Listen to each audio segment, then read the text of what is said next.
የሆነ ሃይማኖት እስልምና ለአላህ ለፈጣሪ ሰማይና ምድር ለፈጠረ እኔንም እናንተን ለፈጠረ ኃያል ለሆነው አምላክ ለማይበላ ለማይጠጣ ረዳት አጋዥ የሌለው ሰማይና ምድር ሲዘረጋ ብቻውን ማንም ሳያግዘው በስድስት ቀን ይላል አላህ ሰማይና ምድር ዘረጋን ይላል። ወማ መሰና ሚን ሉጉብ ይላል። አላረፍንም ይላል፣ አልደከመንም ይላል። አምላክ የሚደክም አምላክ አይደለም። ልጅ የሚያስፈልገው አምላክ አይደለም። አምላክ እናንተንና እኔን ማንም ሳያማክረው ኃያል የሆነ አምላክ ሁን በሚለው ቃሉ የሰው ልጅን ፈጥሯል። ወገኖች ሆይ ታዲያ ለዛ ቀን አትዘጋጁ? ለዛ ቀን አታስቡ?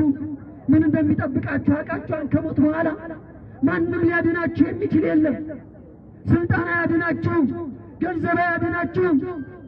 የሚያድናችሁ ትክክለኛው መንገድ ነቢያቶች ሲከተሉት የነበረው እውነተኛውን መንገድ በመከተል ነው። ወገኖቼ አትታለሉ፣ አትሸወዱ። ወገኖቼ ሆይ ይህም መልእክትን የምትሰሙ ሁሉ ወገኖቼ እሰቡበት።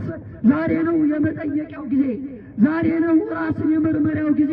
ወገኖቼ ሆይ ከሞትክ በኋላ ሩህ ወይ ይቺ ነፍስ ከወጣች በኋላ መልሰኝ፣ ወደ ቅርቢቱ ዓለም መልሰኝ፣ ልዘጋጅ፣ አምናለሁ ማለት አይጠቅምም።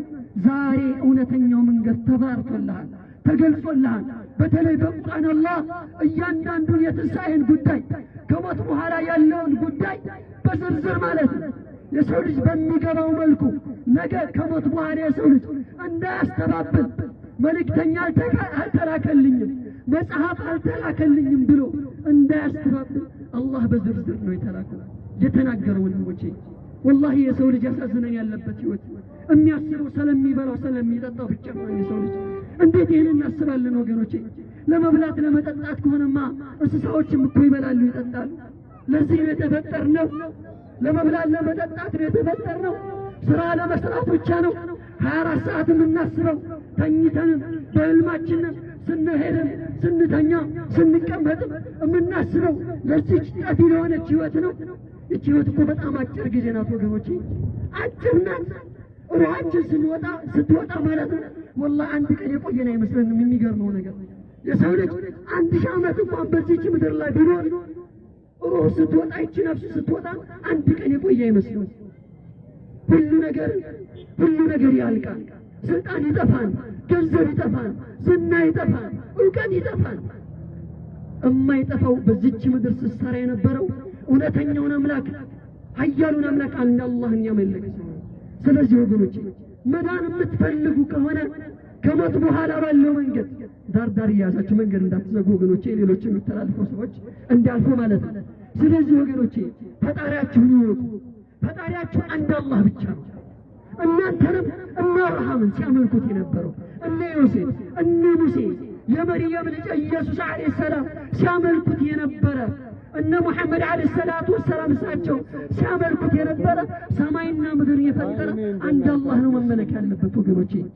አላህ ልጅ አለው ሲሉ ይላል አላህ ምንድን ነው? ተካዱ ሰማዋት ወልአርድ ይላል።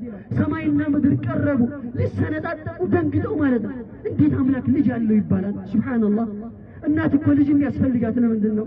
ነገ ምናልባት ካረጀች በኋላ ልጇ እንዲጦራት እንዲያግዛት ነው። አላህ የማንም እርዳታ ያስፈልገው።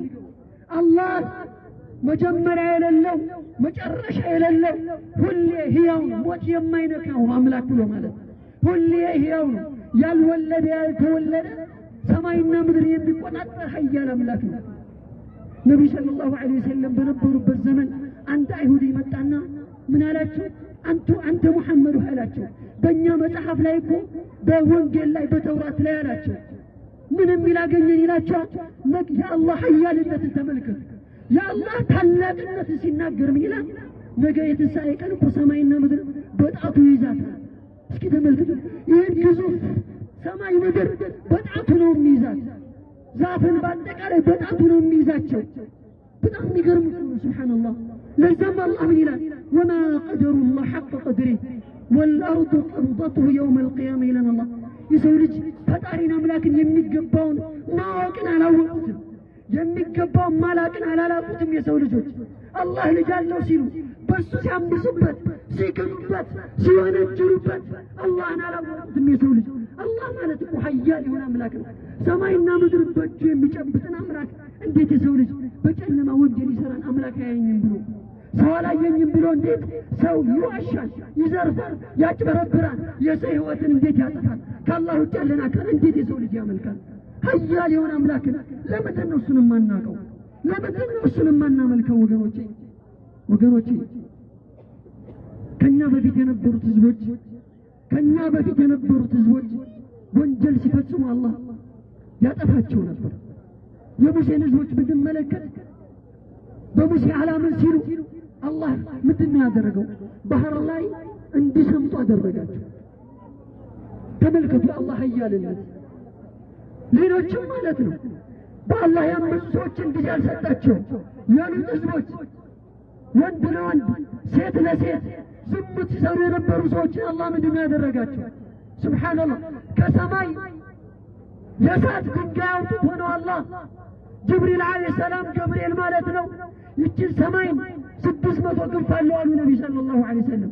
አንዱ ክንፉ ብቻ ምስራቅና ምዕራብን ይዘጋናሉ። ግዙፍነቱ የአላህ ግን ፍጡር ነው። የሚገርም አላህን እሰቡት ምን ያክል ኃያል እንደሆነ ማለት ነው። ምድርን ሰክስቦ አነሳትና ወደ ሰማይ ሰዎች እያሉ ህንፃዎች እያሉ ምንድን ነው ያደረገው? አላህ ጅብሪል አላህ አዞት ሰማይን አነሳትና ወደ ላይ እንደ ቂጣ ማለት ነው ወደ ላይ አንስቶ ነው የገለበጣቸው። አለም ኑህሊክ አልአወሊን አላህ እናንተ ሰዎች ከዚህ በፊት የነበሩ ሰዎችን ወንጀል ፈጽመው አላህን ረስተው የፈጠራቸውን አምላክን ረስተው ከሱ ውጭ ያለ አካላቶችን ሲያመልኩ አላጠፋናቸውም እንዴ ይለን አላህ። አታስታውሱም? እስኪ ወደ ኋላ ተመለስ፣ ታሪክ አንብቡ እስኪ። አለም ኑህሊክ አልአወሊን ثم نتبعهم الآخرين ከዛም ቀጣዮችንም አላስከተልንም። ከዛሊከ ነፍዐሉ ቢልሙጅሪሚን አሁንም ይቀጥላል ነው የሚለው አላህ። አሁንም ወንጀል የሚፈጽም የአላህ ማንነት ረስቶ የእሱን ፈጣሪነት ረስቶ ከሱ ውጭ ያለን አካል የሚያመልክ ሰው አሁንም ይከተለዋል ይሄ ወንጀል ይላል። ወገኔ ሆይ ለራሳችን እንሰብ፣ ከምንም በላይ ለራሳችን እንሰብ። ለቀጣይ ህይወት ከሞት በኋላ ላለ ህይወት እንጨነቅ ወንድሞቼና እውነተኛውን መንገድ ትክክለኛውን መንገድ ነገ የምንድንበትን መንገድ እንከተል ነው የሚለው። እኔ እዚህ ያክል ካልኩ ወንድሞቼ ደግሞ የተወሰነ ተጨማሪ መልእክቶችን ያስተላልፋሉ። ሰላም አለይኩም ወራህመቱላሂ ወበረካቱ።